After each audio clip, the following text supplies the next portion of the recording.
各位专家、同仁、各位线上的朋友们，大家下午好。前面吴博士讲了很多案例啊，很系统、很全面。然后呢，我就讲一个就是具体的正在设计过程中的案例，然后比较详细的把它的一些过程讲出来。我将以一个混凝土高层装配式建筑，就是为大家举例。首先谈一下项目概况，然后再说一下优化过程，最后谈一点心得体会。这个项目是在秦皇岛市，有4栋单体，然后这次主要是介绍这个商务中心，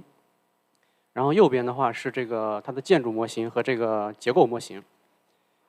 它的建筑面积接近是2万平米，然后地上是20层，建筑高度是接近80米。首层到8层的功能是商业，9层以上是办公。根据河北省建筑装配式建筑要求，大约5000的公建是需要做装配式的。这是基本的结构设计参数。有1层地下室，然后结构总高度是79.2米，地震设防烈度是7度，基本风压是0.45千牛每平。本项目面临以下一些问题。下面是这个就是结构造价就不说了。这个业主要求我们就是比较多的那个方案的话，一般都会要求我们就是比较多的做法都会要求我们进行多方案的比选。然后下面这张图是它的那个平面图，可以看出来，就是剪力墙的话是那个偏置一侧。并且就是这个是一个长矩形的平面，外向是只有2跨，结构扭转效应比较大，周期比就是我们在调的过程中发现其实不是很好调。然后这个是为了满足装配式建筑要求，我们是计划采用这个水平构建得分方案，就是打算采用这个预制楼板、预制楼梯，然后那个预制这个次梁，然后预制率就是必须得达到80%。在这样的情况下，它的那个结构布置、构建截面选取都比较受限。同时呢，就是需保证那个整体指标满足。然后这个是标准层高是3.9米，也同时需要保证尽可能的大高的净高。优化过程，优化前就是我们先考虑一下这个优化思路，就是确定优化思路之前，先看一下这个结构整体指标。就是标黄点的已经展现出来了，就是这个周期比0.92有一点点超，然后那个地震工况下外向的层间围角是这个1214分之一，就是实际上是有点保守的。然后这是一个前面按林博士他们介绍的那个思路是一个逆向优化的过程，就是在一个比较成熟的模型基础之上再进行一些那个局部的优化。首先我们是确立优化目标，选定设计组，然后首先是用这个高级指标模块去调这个周期比，然后同时关注这个层间围角，然后调整完之后，就是再去复查一下那些截面有没有就是比如说卓压比或者配筋不太合适的，再用截面优选模块进行调整。然后这样调整完之后，因为我实际上是勾了那个就是我的设计组一会儿也可以看到，我是选定了那个就是框架那部分，然后就会影响到那个调整，把这个截面优化之后，也会相应的影响到高级指标。所以说，这2个模块实际上就是是一个就是可能不止用1轮才能完成，最终达到这个指标满足和构建优化。高级指标模块的这个具体步骤，第一步是定义设计组，我是定义了6个设计组。就是里面的这个梁，因为这个建筑的净高其实已经把我们卡死了，然后那个包括梁宽的话，已经其实在之前就是按这个配筋率就是调的比较那个优化了，就没有去动里面的梁，包括这个框架梁和这个次梁。然后我们是定义了就是框架柱和那个就是X 向的剪力墙和 Y 向的剪力墙，然后是 X 向的这个不跟剪力墙连的框架梁，和这个 X 向和墙连接的这个梁，包括 Y 向的和墙连接的梁。然后第2步是变量设置，变量设置就是这里展示了那个就是框架柱和那个 X 向框架梁、外向墙、外向连墙梁的这个就是那个截面的这个定义就是变化范围。这里面值得关注的是这个比如说下面这个大图啊，往上走一下，就是这个地方我们实际上是定义了那个就是跟墙相连的梁，它的那个宽度是得跟这个就是同方向的剪力墙是在等候的。然后第3步是设置目标约束，我们是以那个总造价为优化目标，然后约束条件是这个周期比，我们是希望把它调到0.88以下。然后第4步是启动指标控制，我们是采用了这个50次的这个分析次数。下面是这个就是程序运行过程中的一些过程，然后可以看到，大概从这个第30步起，然后这个总造价和这个周期比2个指标都是趋于稳定，并且是一个比较满意的共同下降的一个水平。然后调整完这个高级指标模块之后，然后再进入这个截面优选模块，设计组仍然是采用之前的设计组，然后再对这个截面优选进行设置。这里分别展示了这个墙柱和梁的我们设定的一些那个目标。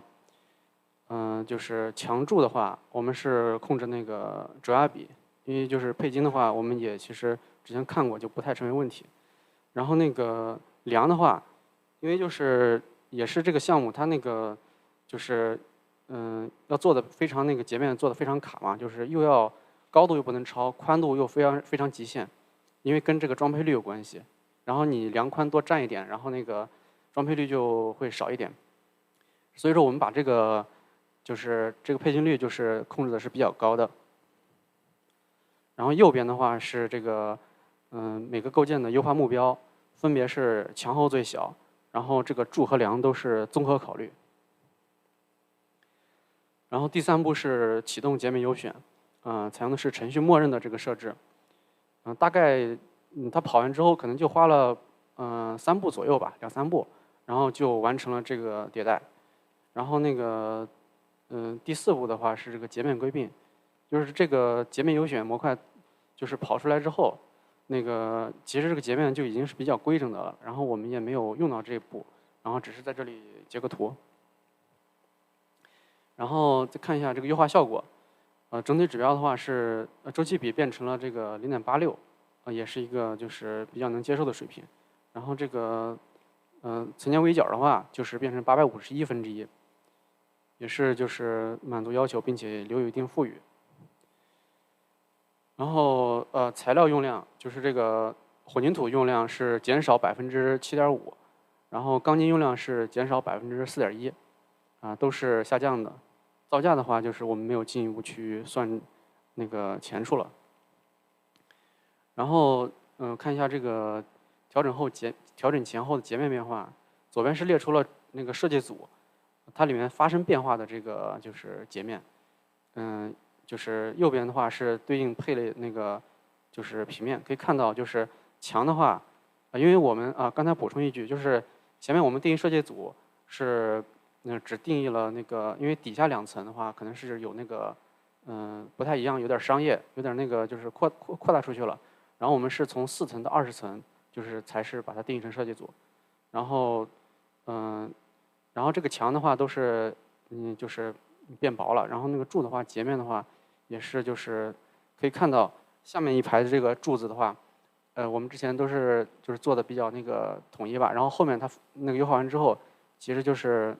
就是都不太一样，也是比较合理的吧。然后那个就是和墙相连的这些梁的话，也是有一个比较明显的优化。然后就是这个项目它的那个特色就是那个装配式建筑，然后可以看到就是从这个平面可以看出来，这是我们的一个计算这个预制楼板的这个面积的这个图啊，然后可以看到它脚部的话是一个圆弧，然后会就不太好布置这个预制楼板。像这种的话就让这个预制率就受到一定限制。然后我们那个就是在这种早先布置的情况下，是预制率只考虑预制楼板和预制楼梯，是做到了80.4%，但是它必须得达到80%才可以。然后这还是初期阶段，等到那个一般的话我们会留有富裕的，然后否则的话等到那个后面厂家介入的时候，就有可能就是不满足，就是影响这个装配式评审。我们前期考虑说是加一点这个预制次梁，然后但是正好是赶上了这个 PKM 这个模块，然后我们优化之后，它的这个预制率就是可以达到82.1%，然后这个就是一个比较合理的水平，相当于是只通过这个预制楼板和这个预制就是楼梯就能达到这个80%的装配率预制率，就不用这个预制次梁了。总结一下，就是结构大指标优化，周期比降为0.86，然后外向层间位移角就是提高为851%，然后结构总造价减少，混凝土用量和这个钢筋用量都是减少了，然后构件截面减小，预制楼板面积增大，水平构件预制率提高1.7%，避免了预制次梁，这个其实还是对我们挺关键的。因为就是预制次梁的话，会有就是施工包括设计的一些那些额外的那些考虑，然后再有就是墙柱这些减小，就相当于建筑使用面积增大嘛。然后最后一个是计算快速、高效而准确，提高设计效率。这个的话，我这个楼的话，就是高级指标模块，我把参数设置好之后，然后让它自己跑，大概不到1个半小时它就跑完了。然后那个截面优选模块。然后就是参数设置完，然后让它跑，总共也就是不到半个小时时间，相当于我搞一轮的话2个小时，然后我实际上是调了2轮，然后相当于总共不到4个小时，我就完成了现在这个成果，也是挺令人感到意外的。最后谈一点心得体会，首先说一下优势，界面简洁清晰，操作易上手，然后设计组选择顺畅。设计组及备选截面库可以导出，然后截面优选模块约束条件符合设计习惯，就比如说前面的那个截面约束里面就可以约束这个梁和那个就是简历墙平面内的梁宽和墙是相等的，包括什么次梁高次梁就是那个不高于主梁这样的，然后高级指标模块计算高效，可以同时将多个大指标作为约束条件。因为咱们调模型都知道，就是经常是按了葫芦又起瓢，然后模型回滚可以记录历史数据，便于考察截面与指标的关系，然后接续分析可以接续前序分析步，且可选择特定起始分析步，然后使工作更具有连续性，然后是与 PKPM 深度融合，融入设计过程，多阶段可用，然后快速得出设计结果，有效支撑前期方案比选。这个那个，刚才刘浩总他们已经就是讲了很多的，就是正向优化的这个案例。然后最后谈一点建议思考，这个其实之前 PPT 发给那个就是 PKPM 团队的时候，其实有过沟通。我说我们其实是作为一个大公司一个大单位，然后我自说自话是不是这样合适嘛？然后那个 PKPM 团队就说。你有什么意见，你就大胆的提，然后不要有顾虑。我们是怀着包容的心态去接受那个改进，然后有什么那个想法，然后我们也会纳入到新的研发计划中。所以说就是，也是那个挺好的一件事情。所以说有什么我就讲什么了。然后截面优选模块是可以考虑增加单根构件实时优化。这个在什么时候可以用呢？就是比如模型就是真的调到最后了，然后。就是差那么几根构件，你要去调它。如果说是你直接点一下，然后那个你简单设置一下，就能得出这根构件的那个结果，那是那个非常非常方便，就不用再跑一遍模型了。然后高级指标模块，就是扩充各种结构类型、各种结构指标控制这个对于我的这个楼的话，我是一个框件结构，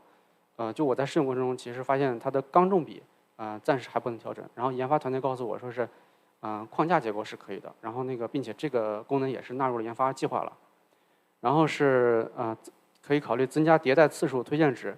这个就是你像我默认30次、50次、100次，我其实不是很有把握的，我刚开始试用的时候。然后我觉得可以考虑就是根据设计组的特征，然后参数的数量，然后和约束条件，然后给到一些智能化或者说是经验值都好，然后然后是增加可分配变量数。这个对于高层建筑是挺有必要的，因为你分段一多，然后你的每层的构建一多，然后你的变量就会有比较多的。然后建议增加设计组定义的层件编辑功能，这个目前还是没有啊，然后但是也是纳入研发计划了。然后增加结构布置调整拓扑，增加构建偏心关联，增加用户界面注释，就比如说一些参数，然后就是给一些规范也好，或者说是一些经验的建议也好，这样子就是用户上手会更方便一些。然后最后一个是打通结构生成式智能设计，这个就是可能是最前沿，也是所有结构工程师心中最希望的一个理想。这样的话就是最大程度从建筑图这个层面就能帮结构工程师就是减轻我们的这个工作，然后提高这个设计效率。然后最后非常感谢有这机会，也感谢就是构力真正帮到我们这个正在设计过程中的项目，就是进行一些优化，产生就是实际的效益。感谢大家，我的分享结束了。